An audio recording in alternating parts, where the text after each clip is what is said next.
Hi, this is Kirk, the Bariatric Carnivore. Let's talk about stress. I mean, real stress. Now, there's two types of stress. There's good stress and bad stress. The good stress is the short-term stress. Exercise is a stress. I went for a walk today. It's 85 degrees outside. I go out during the sun, so I get the stress of the heat and the temperature. And I also wear a 35-pound weight vest, putting my body under some additional stress. And why do I call it good stress? Because it's short-term. It is a short-term stress designed to tax the body, make it work harder than it normally would, trying to help it to grow and to get stronger. And those are good stresses, and those really work. I mean, exercise, putting your body under load, helps create new muscle. It makes you stronger.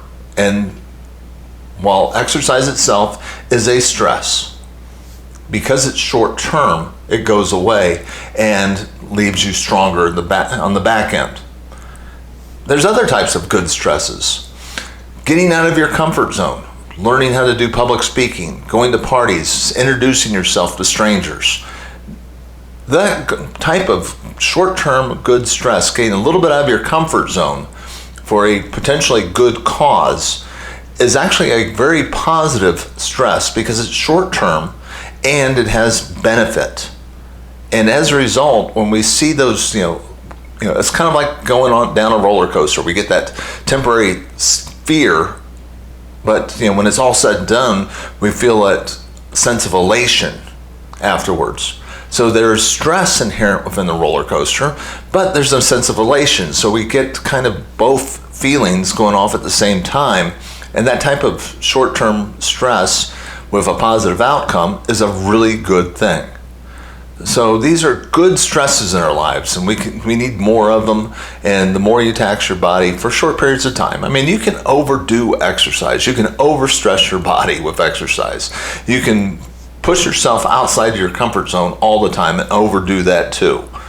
But when you do it right, and you do it with a sense of control, it's a great thing.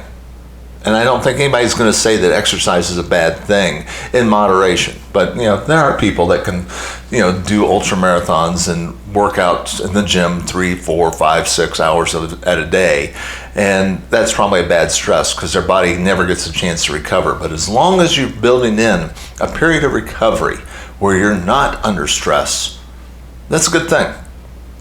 But let's talk about the bad stresses, and these are the chronic stresses. And chronic stresses come in two forms. One is psychological and the other one is physiological. Now, long-term psychological stresses are things like what we had during the lockdowns, where you were told when you're kept at home, your job was you could potentially lose your job, your business. You're worried about what was going to happen in the future. You're worried if grandma was going to die because there was this unknown plague coming all over the land. If you watch CNN, you were under long-term stress. And there's people that live in wars, and there's people threatening to invade, and the economy may crash, etc. And these type of long-term stresses have an effect over time. They lead to suicide, depression, and a whole host of diseases. I mean, we see it starts, I can never quite tease out what's going on with but you kind of knew that after the COVID lockdowns, there was going to be a rash of heart attacks and cancers and increase in deaths because of that long-term stress that we went under. In some cases, and if you're out in California, they're still putting up with a lot of the COVID stuff. So there's a lot of when there's a type of long-term uncertainty, it creates long-term psychological stress, and that is a killer. And even when it's not events, sometimes people and personalities can create their own sense of long-term stress. I know I was one of those people. I, somehow managed to always see dark linings in a lot of situations. And, traffic bothered me and would cause me to get into a sweat. Flying, I'd always get myself into a lather before I'd fly because I was always concerned that I wouldn't be able to get the seat that I wanted, or who was I going to sit next to, and a whole host of things that really weren't in my control. And thankfully, I had a kind of a spiritual catharsis that really changed the way I looked at things. And for some reason, I was able to get to a point where I realized that, if there was like some sort of hula hoop that was around me, I could basically control the things that are inside my hula hoop, which is basically me and my reaction to things. But outside of my hula hoop, I couldn't control anything. I can't control people, places, and things. So that helped me to calm down a lot when I flew, when I drive, how I engage through life. And that's reduced my stress. Part of my drop in blood pressure is probably because I no longer stress out about things like I used to. And I wish I could give that gift to everybody, but that is part of a personal spiritual journey. But take a look, inventory yourself every now and then.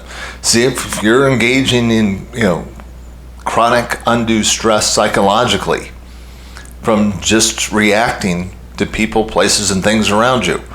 And you may want to learn to change that. So that's psychological stresses. But let's talk about physiological stress. And you may not even realize it, but you're stressing your body probably, if you're like 80% of America, you're stressing your body on a daily basis with the food that you eat and what you drink. I've talked a little bit about metabolic syndrome. It's 5 particular markers that show that you're metabolically unhealthy. If you've got a wide waist, if your waist is over 40 inches, if you're as a male, if you have a very high triglyceride rate, if your triglyceride cholesterol is real high, you got a problem. If your HDL cholesterol is low, you've got a problem. If your blood glucose level is high, you got a problem. And if your blood pressure is high, and if you've got 3 out of the 5, you've got full-scale metabolic syndrome, which means you are chronically inflaming your body with long-term internal inflammation, otherwise known as internal stress, physiological stress. You are quite literally turning your body into toast. It's called a Browning effect. When you look at the joints of young people, if you had one of those little scopes and you could look at a 12, 15-year-old kid's knee joint, it's pure white. But you look at somebody who's in their 50s or 60s and it's brown. That Browning effect is literally the effect of years and years of chronic inflammation. And it's not from jumping up and down. It's not from your days as the high school quarterback. It's the effect of the food.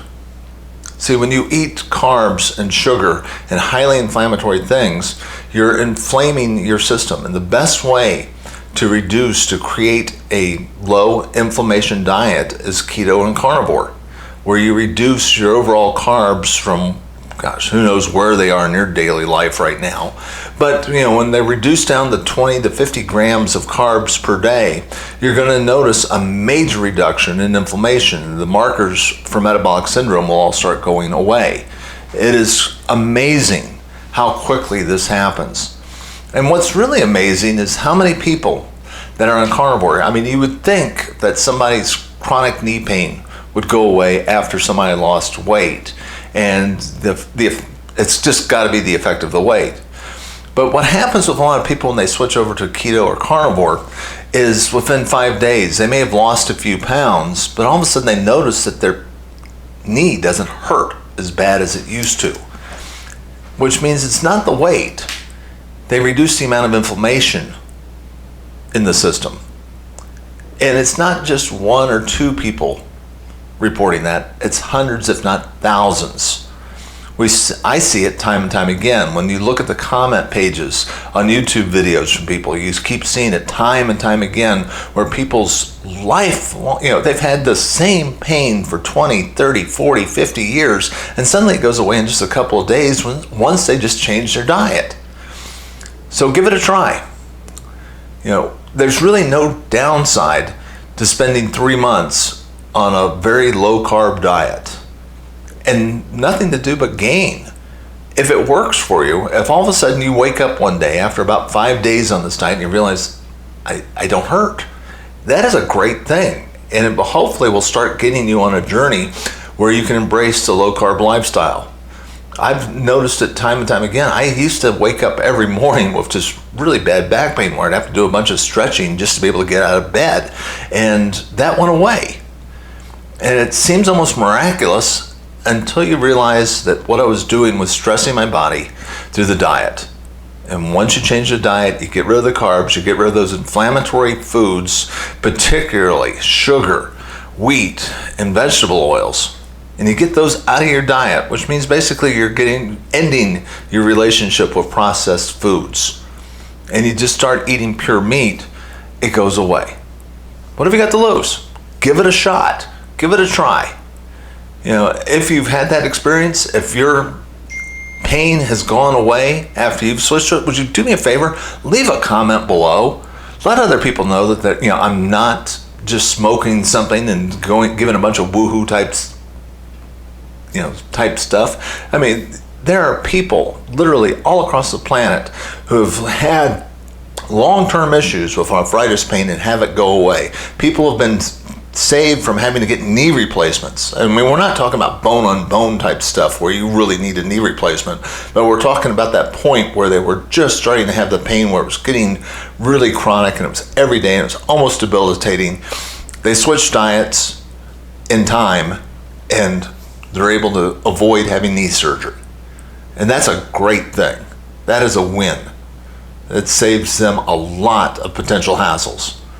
So hopefully you can take the time, give it a shot, give yourself 90 days, see if it goes away. And what's really interesting to me is now that I've done this for a while, I've become very aware of just how inflammatory certain foods are to me. I mean, I was out one time and I thought, well, I'll just have one of these rolls. I haven't had a roll in forever.